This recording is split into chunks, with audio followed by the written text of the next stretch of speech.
Auf die Plätze, fertig, let's go. Dieses Barbecue-Dressing, was mit da drauf ist, ne? Weil das Fleisch so zart ist und dann vom Geschmack her.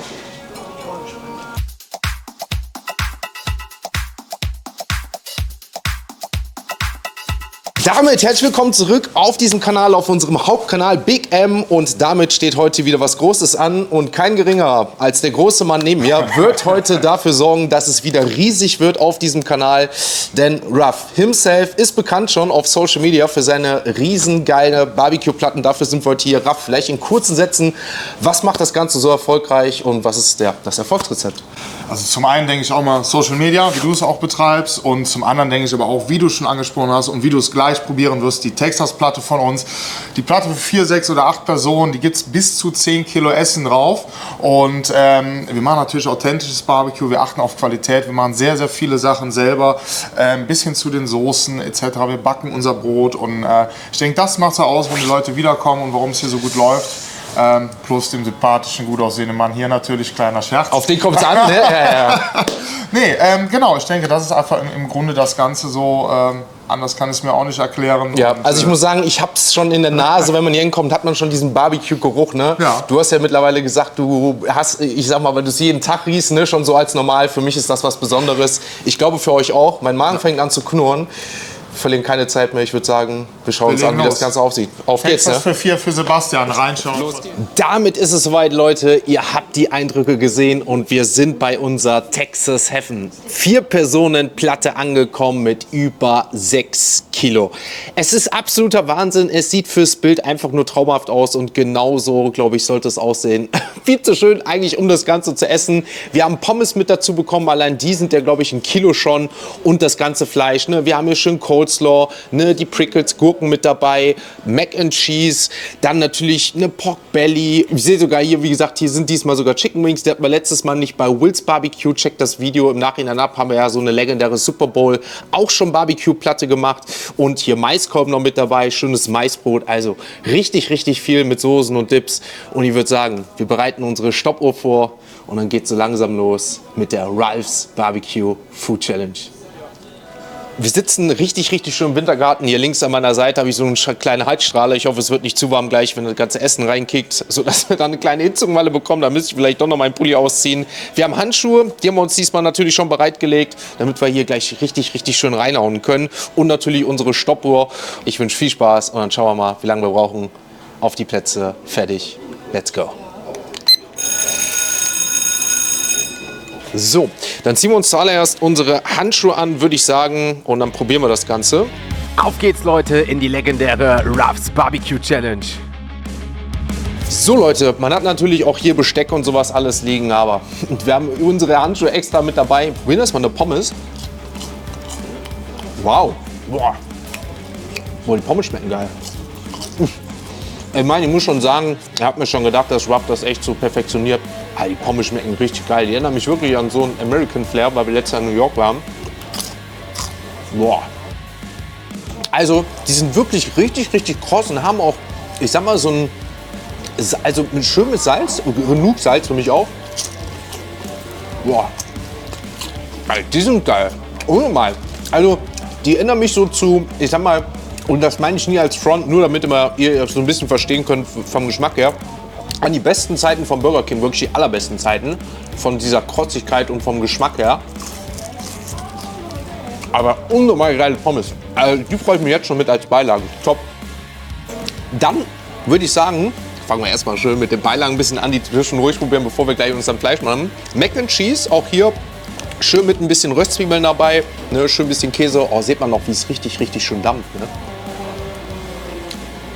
Oh, ist das Mac and Cheese geil.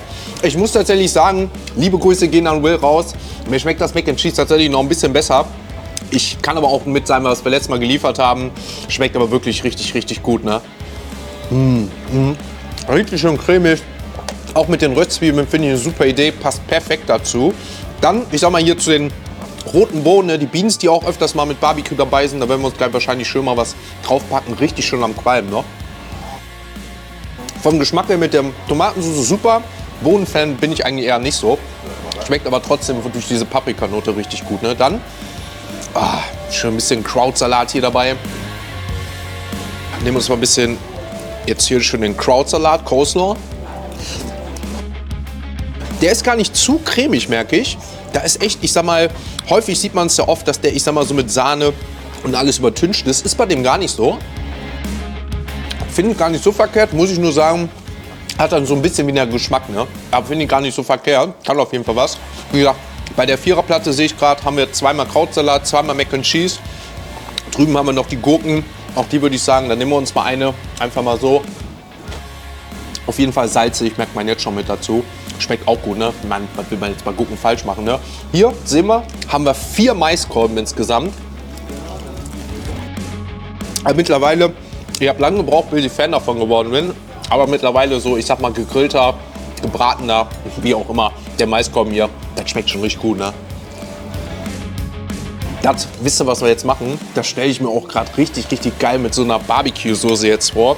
Wir tunfen einfach mal den ersten, ich glaube, das ist die Signature, in die Soße rein, oder Barbecue-Soße. Oh, so eine geile Barbecue-Soße. Genau das. Genau das, was ich meinte. Wir haben auch 2 Stück von denen, sehe ich gerade. Hier auch nochmal, wenn es die gleichen sind. Aber noch so eine andere. Schmeckt richtig, richtig gut. Mit diesem Maiskolben, den lasse ich mir auch gleich im Teller nehmen wir dazu. Ich probiere mal die Pommes jetzt mit dieser anderen. Boah, da kommt so eine leichte süßliche Note, aber auch eine Schärfe, merke ich jetzt. Also genau für mich. Auch vom Schärfegrad gar nicht too much. Schmeckt auch richtig, richtig gut, ne? Dann haben wir hier, ich sag mal, ist ein bisschen besonders, ne? Ich glaube, es ist Maisbrot. Ich habe tatsächlich gerade noch so einen leicht trockenen Mund, aber das Maisbrot schmeckt vom Geschmack her. Habe ich noch nie gegessen, ne? Das Maisbrot ist top. Kenne ich in der Art und Weise gar nicht, muss ich sagen. Schmeckt aber richtig, richtig gut, ne? Auch hier 4 Stück dabei für 4 Personen. Top, ne? Also die 6 Kilo, die sind schon ordentlich. Dann würde ich sagen, kommen wir zu unserer ersten Wurst, ne? Boah, seht mal hier, wie richtig schön kross. Auch richtig schön, ich sag mal, hier mit so Feinheiten gearbeitet, ne? Richtig schöne Ritzen mit drinne. Dann ist das die Smoky Bratwurst. Das müsste tatsächlich, muss ich Raff im Nachhinein mal fragen, ob ich die, ansonsten kann das gerne in die Kommentare schreiben, die Smoky Bratwurst sein. Dann müsste das hier so die Raffs Krakauer sein. Sieht auf jeden Fall schon mal so aus. Ob die. Das müsste, wie gesagt, die Raffs Krakauer sein. Und dann müssten wir zu guter Letzt mit der geilen Füllung, das hassen wir auch bei Will's Barbecue, die Chili Cheese Wurst mit Füllung sein. Probieren wir. Und wir haben richtig geraten. Hier seht ihr, kommt schön oben das jetzt raus, wenn wir draufdrücken. Auch die schmeckt richtig, richtig gut. Ich muss sagen, ich glaube, bei Will's Barbecue war ein bisschen mehr Füllung drin, ne? Dann kommen wir zu den Ribs bei Will's Barbecue. Ne? Hatten wir ja die Rippchen und das waren für mich mein Favorite da. Jetzt würde ich sagen, probieren wir hier mal die Ribs. Das sind ja die legendären St. Louis Ribs von Raff. Und Raff, Halleluja, sind die geil. Halleluja, sind die geil. Boah. Also, Leute, das ist Top-Fleisch, ne? Das ist so zart, ne? Muss man schon sagen, ne? Auch hier, ich glaube, dafür können wir jetzt noch mal eine Gabel nehmen. Das Pulled Pork probieren wir jetzt mal zusammen. Wahnsinn. Aber auch das Pulled Pork, richtig, richtig gut. Dann haben wir natürlich noch hier den Unterschied, das Pulled Beef. Ne? Also hier haben wir einmal Pulled Pork und Pulled Beef. Finde ich ganz cool. Mal gucken, mal Unterschied. Ich bin sogar eher auch der Beef anstatt Schwein-Pork-Fan. Bleibt dabei auch hier richtig, richtig schön zart. Und ich bin einfach weiterhin Beef-Fan. Ne? Dann sehe ich gerade, haben wir hier Chicken Wings. Ne? Beziehungsweise erstmal haben wir den Flügel vom Chicken. Da waren wir ja zuletzt in Hamburg bei Hutas, haben da ja eine legendäre Super Bowl 100 Chicken Wings in einer Stunde gegessen. Da waren sie natürlich, ich muss sagen, für mich auch richtig, richtig gut vom Geschmack her. Der Unterschied ist hier noch, hier haben wir auch die Keule mit dabei als Hähnchen. Ich würde tatsächlich auch sagen, dass die geschwenkt sind, weil die natürlich auch richtig schön, ich sag mal, dieses Barbecue-Feeling mit haben. Ne? Oben drüber richtig die schöne Soße, das schmeckt wahnsinnig geil. Dann haben wir doch das Smoked Pork Belly, das hatten wir auch zuletzt, auch das probieren wir mal zusammen. Dieses Barbecue-Dressing, was mit da drauf ist, ne? Weil das Fleisch so zart ist und dann vom Geschmack her. Und dann haben wir zu guter Letzt noch das Brisket. Wenn ich mich jetzt dazu müsste, ist das Brisket sein. Ich bin einfach Fleischliebhaber. Es schmeckt gut. Es ist eine Menge. 6 Kilo, die gehen nicht mal so eben weg. Ich würde sagen, wir halten uns ran. Allein schon das Kilo Pommes hier, glaube ich. Und da kommt man natürlich gleich zwischendurch mit kleinen Updates. Und vor allem, was richtig gut schmeckt und was nicht. Aber bis jetzt, sage ich euch ehrlich, ein Traum für jeden Fleischliebhaber, für jeden Barbecue-Fan. Let's go. Ich würde sagen, genug gequatscht, genug probiert. Jetzt geht's los in ein richtig geiles 6 Kilo Barbecue-Erlebnis. Wir haben jetzt, ich sag mal, das Pulled Pork haben wir soweit durch, ein bisschen von dem Pulled Beef schon. Dann haben wir einen Krautsalat komplett leer, einen Maiskolben, einen Chicken Wing und jetzt auch schon einen Flügel. Ja, das ist definitiv eine Menge. Es sieht immer, ich sag mal, wahrscheinlich auf Kamera oder allgemein, wenn man denkt, oh, ist ja gar nicht so viel. Aber es stopft halt auch unnormal, ne? Weil es halt auch sehr schwer wieder ist, ich sag mal, vom Fleisch her. Ne? Auch richtig, richtig viel. Also es ist eine ordentliche Aufgabe. Es wird heute wieder richtig, richtig schwer. Wie zuletzt auch bei Wonder Waffle. Vielleicht ist es aber trotzdem heute eine Sache, die wir mal wieder schaffen. Let's go.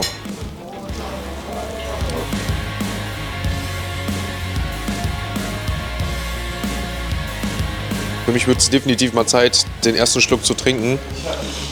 Wir haben jetzt auch die 3 Würstchen soweit durch. Wir haben jetzt auch, ich sag mal, das Porked Beef soweit durch. Haben uns an den Pommes noch ein bisschen weiter gemacht, die für mich richtig, richtig gut schmecken.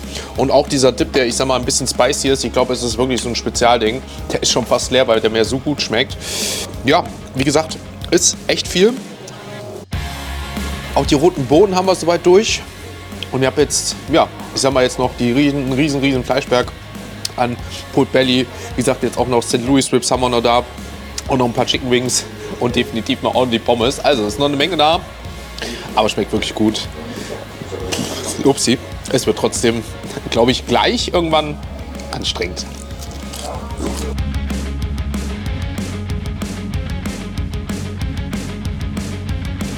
Wir haben jetzt wieder ordentlich was gut wegbekommen, ne? Damit ihr vielleicht auch hier noch ein bisschen mehr seht, tue ich mal die Gurken ein bisschen zur Seite. Wir haben jetzt noch, ich sag mal, 2 von den Flügeln drauf. Dazu haben wir jetzt noch 3 Chicken Wings, das heißt, davon haben wir ordentlich. Ich meine, wenn ich mich nicht jetzt irre, das Pulled Belly haben wir jetzt noch 1 davon, ist für mich bisher geschmacklich absolut der Hit neben den St. Louis Ribs. Also absoluter Wahnsinn, richtig, richtig geil. Wie gesagt, die Rippchen zuletzt haben mir auch richtig, richtig gut geschmeckt.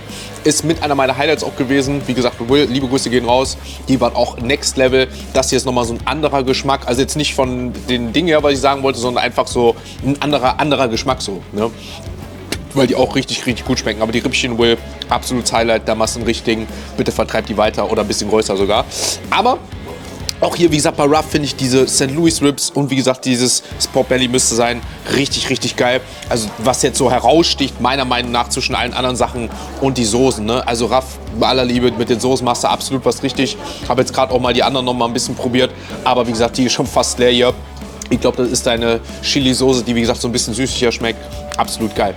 Wie gesagt, es ist noch ordentlich was drauf. Ich snack immer dazu ein paar Pommes, weil die wirklich so frisch sind. Also, man schmeckt, dass die halt mal wirklich aus frischen Kartoffeln sind. Mit so einem, sag ich mal, schönen Salz oben drüber, Kartoffelgewürz, also top, wirklich top. Ja, es sieht schon ein bisschen leer aus, aber es ist noch viel drauf. Mal schauen, wie es jetzt so weitergeht. Das muss man auf jeden Fall schon mal erwähnen. Nicht nur das Fleisch, also ich sag mal das, wofür es jetzt hier stehen soll und darauf ankommt, sondern die Beilagen, vor allem auch die Pommes und das Mac and Cheese. Endlevel, so gut habe ich es selten wo gegessen. Damit sieht es schon wieder weniger aus als gerade. Wir haben jetzt noch 2 fette Hähnchenkeulen, wir haben noch ein Hähnchenflügel und noch 2 St. Louis Ribs. Es hört sich, ich sag mal, leichter an, als es so letztendlich ist, ne? Weil, ich meine, ihr kennt es vielleicht selber, wenn man pickepacke voll ist. Und bei mir ist jetzt auch so mittlerweile, dass ich sage, wenn ich jetzt privat unterwegs wäre, wäre jetzt so Ende, ne? Weil jetzt bin ich satt, ne? Gut gesättigt, sag ich mal, und könnte jetzt soll ich mal aufstehen gehen, noch ein bisschen chillen hier. Ein paar Pommes würde ich snacken, weil die schmecken unnormal geil. Also wirklich die Pommes, die brauche ich mir zu Hause, weil die so gut sind. Die snack ich immer wieder bei. Ein Kilo Pommes haben wir schon fast gefühlt auf. Aber dieser Fleisch, Mac and Cheese habe ich mir so ein bisschen für Ende übergelassen, weil es wirklich so gut schmeckt. Ich hoffe, das geht gleich so ein bisschen leicht noch runter. Ich würde sagen, wir gehen auf so in die letzte Fleischrunde, weil die St. Louis Ribs, weil die so groß und mächtig sind, die werden nochmal eine Aufgabe. Mal schauen, wie es dann aussieht.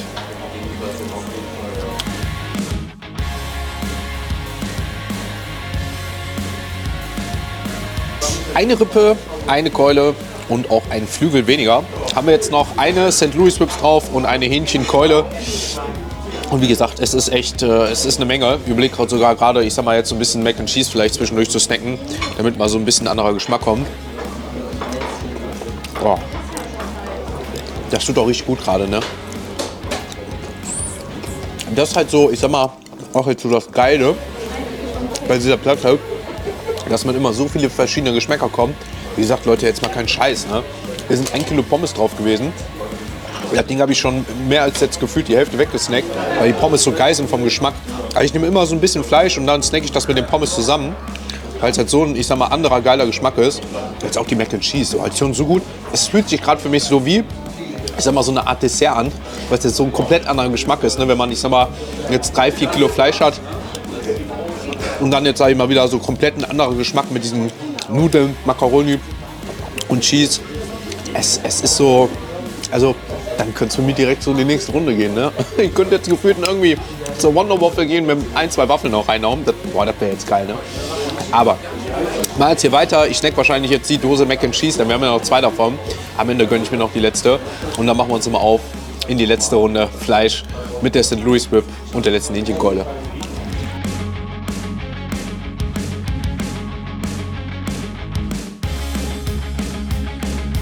So Leute, damit haben wir das komplette Fleisch auf. Wir haben jetzt die letzte Keule soweit weg, die Rippchen weg.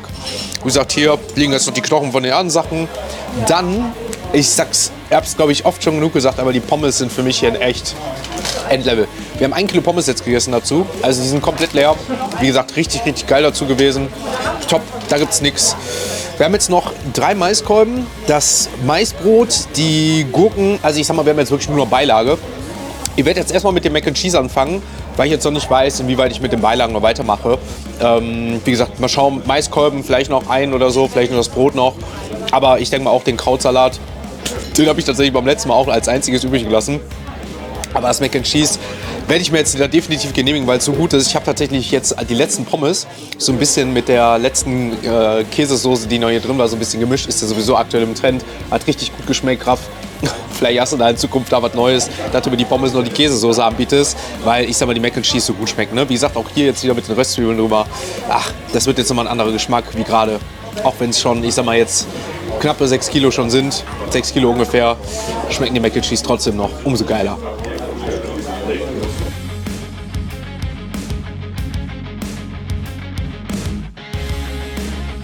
Das muss ich sagen, schmeckt für mich jetzt persönlich gerade richtig gut, weil es für mich wie so eine Art, ich sag mal, nicht ganz, aber so eine Art Snack zwischendurch oder danach vorkommt, weil es jetzt einfach einen ganz anderen Geschmack wieder hat. Ne? Also ich wollte jetzt nicht das Wort Dessert nachnehmen, weil das ist es nicht. Und dafür ist es, ich sag mal, auch ein bisschen zu trocken, sage ich mal. Aber vom Geschmack her, ne, ist das schon jetzt echt, das tut gut.